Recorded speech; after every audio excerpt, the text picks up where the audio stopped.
Assalamualaikum warahmatullahi wabarakatuh. Bismillahirrahmanirrahim. Allahumma sholli ala sayyidina Muhammad walhamdulillahi rabbil alamin. Anak-anak sekalian kelas 8 yang berbahagia, alhamdulillahi rabbil alamin. Sampai saat ini kita tetap iman dan Islam, sehat walafiat, sehingga kita bisa melaksanakan bermacam-macam rutinitas aktivitas yang bernilaikan ibadah di hadapan Allah Ta'ala. Anak-anak sekalian kelas 8, langsung saja pembelajaran kita kali ini SKI bab 2. Anak-anak bisa melihat LKS-nya tentang Al-Ayyubi, sang pemersatu umat, di halaman 26 sampai 29. Anak-anak sekalian langsung saja mengenal sosok Salahuddin Al-Ayyubi. Anak-anak bisa melihat LKS-nya di halaman 27.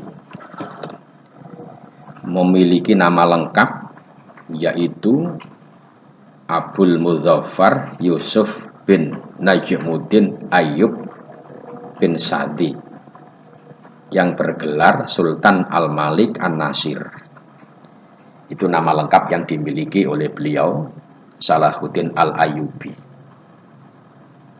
Memiliki gelar Al-Malik An-Nasir, artinya Raja Sang Penakluk. Ini gelar yang dimiliki oleh beliau, Salahuddin Al-Ayyubi. Kepribadian yang beliau miliki adalah, pertama, beliau seorang pemimpin yang adil dan bijaksana, tegas dalam setiap langkah kehidupannya. Sosok pemimpin atau raja yang sangat disegani oleh masyarakat dan rakyatnya. Ini tentang kepribadian beliau. Kemudian pencapaian perjuangannya yang sering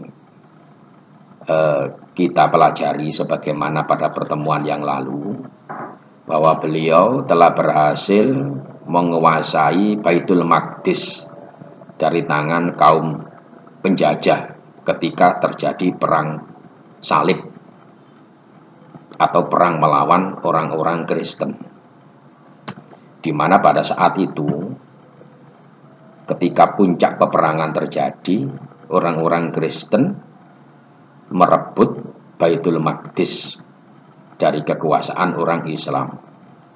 Namun dengan kekuatan bala tentara yang dipimpin langsung oleh beliau, Salahuddin Al-Ayyubi, orang Kristen dalam perang salib ternyata tidak sanggup merebut Baitul Maqdis.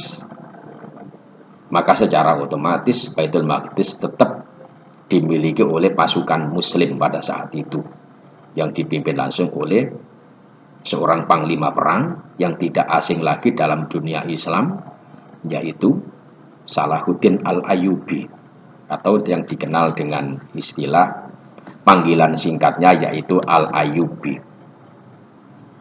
Anak-anak sekalian, kemudian anak-anak bisa melihat LKS di halaman 26. Salahuddin Al-Ayyubi berasal dari keturunan suku Kurdi di wilayah Irak Utara. Itu tentang biografi singkat Salahuddin Al-Ayyubi. Anak-anak sekalian, kemudian lanjutannya anak-anak bisa melihat LKS-nya di halaman 29 tentang karir yang dimiliki oleh Salahuddin Al-Ayyubi. Sudah tidak asing lagi dalam sejarah Islam bahwa Salahuddin Al-Ayyubi adalah pahlawan Islam yang pemberani, yang gagah perkasa, disegani oleh lawan maupun kawan. Itu keberadaan Salahuddin Al-Ayyubi. Dia seorang pemberani, seorang tokoh yang senantiasa menepati janjinya kepada rakyat-rakyatnya, selalu melindungi rakyatnya, terutama selalu menolong orang-orang yang lemah. Kemudian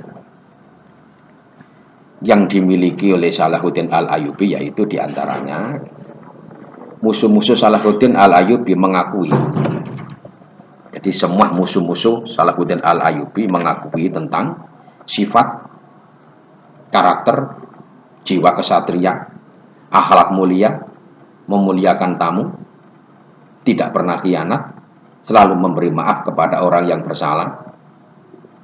Ini kepribadian mulia yang dimiliki oleh beliau Salahuddin Al-Ayyubi. Salahuddin Al-Ayyubi sebagai penjaga dan pembela negara. Menjaga negara, menjaga umat, pemersatu umat, menjaga negara. Itulah peran dari seorang ulama besar, seorang pahlawan besar, yaitu Salahuddin Al-Ayyubi. Selalu menjaga dan membela negara Islam dari musuhnya, yaitu terutama perang salib atau perang melawan orang-orang Kristen atau orang-orang Nasrani. Anak-anak sekalian, kemudian beliau Salahuddin Al-Ayyubi dalam sebuah pertempuran yang sangat besar, Salahuddin selalu menyempatkan dirinya untuk melaksanakan sholat fardu ataupun sholat sunnah. Ini kemuliaan beliau. Sesibuk apapun mengurusi bangsa, negara, dan umat, tetap di sela-sela kesibukannya beliau mengerjakan sholat 5 waktu, ibadah yang wajib dan ibadah-ibadah yang sunnah. Dalam suatu riwayat dijelaskan ketika terjadi peperangan dengan pasukan salib atau perang salib. Saat itu terjadi pada hari Jumat. Maka ketika peperangan itu sudah agak kendor atau sudah agak mereda, Salahuddin Al-Ayyubi mengajak segenap pasukan dan bala tentara yang lain untuk menuju suatu tempat atau masjid agar melaksanakan sholat Jumat. Padahal saat itu sedang terjadi peperangan. Ini beliau, orang yang selalu taat beragama, melaksanakan perintah Allah dan meninggalkan segala yang dilarangnya. Sehingga otomatis karena ketakwaannya itu, maka perjuangannya selalu dimudahkan oleh Allah. Karena berlandaskan keimanan dan ketakwaan. Ini kemuliaan kepribadian yang dimiliki oleh beliau Salahuddin Al-Ayyubi. Kemudian anak-anak bisa melihat pula LKS-nya di halaman 30 tentang lembaga pemikiran di bidang pendidikan yang dibangun oleh Salahuddin Al-Ayyubi. Di antaranya yaitu Madrasah As-Salibiyah, kemudian Madrasah Masyad Al-Husaini, kemudian Madrasah Al-Fadiliyah, Darul Hadis Al-Kamiliyah, dan Madrasah As-Salihiyah. Itu diantaranya lembaga-lembaga pendidikan yang dibangun oleh pasukan perang yang terkenal yang bernama Salahuddin Al-Ayyubi. Lembaga-lembaga tersebut dalam rangka untuk memberikan ajaran moral kepada generasi Islam pada saat itu, untuk memberikan pengetahuan-pengetahuan atau untuk menanamkan akidah, menanam keyakinan dan keimanan agar generasi Muslim pada saat itu tidak mudah terpengaruh oleh gerakan besar yang dilakukan oleh pasukan perang salib, karena pada saat itu sedang mewabah peperangan antara dua kubu besar, yaitu dari kubu perang salib dan dari kubu Salahuddin Al-Ayyubi. Anak-anak sekalian, sebagai ringkasan atau sebagai kesimpulan singkat yang bisa kita ambil dari pembelajaran kita kali ini, yang pertama, menghargai semangat juang Salahuddin Al-Ayyubi yang tidak kenal lelah, yang selalu mempersatukan umat, yang selalu melindungi umat yang lemah, selalu memaafkan kesalahan orang lain, dan selalu mengutamakan kepentingan bersama daripada kepentingan pribadi. Ini yang harus kita teladani dalam kehidupan kita sehari-hari. Demikian anak-anak, semoga menjadi ilmu yang bermanfaat.